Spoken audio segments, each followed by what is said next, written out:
And we are getting ready for the mac and cheese challenge today in the kitchen. Here's Victoria and Chef Kate. All right.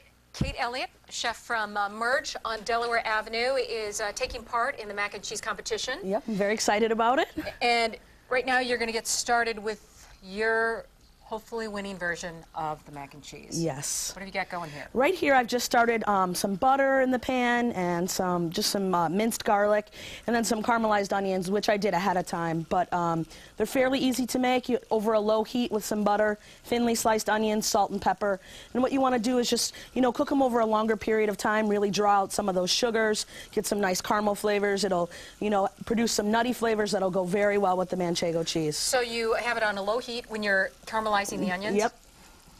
And then you caramelize them. It takes about, 10 minutes for a nice, good-sized pan of onions. This could be a silly question, but do you think different types of onions for this type of dish make a difference? I do.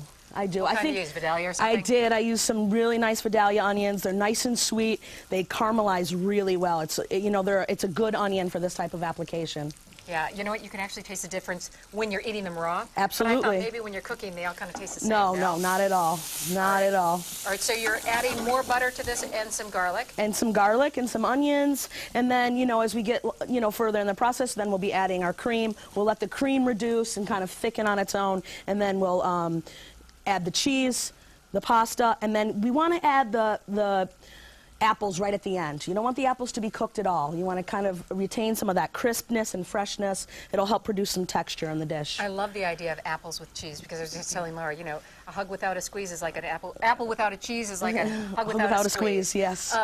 When you were thinking about making this dish for the competition, what were you thinking? What was your motivation?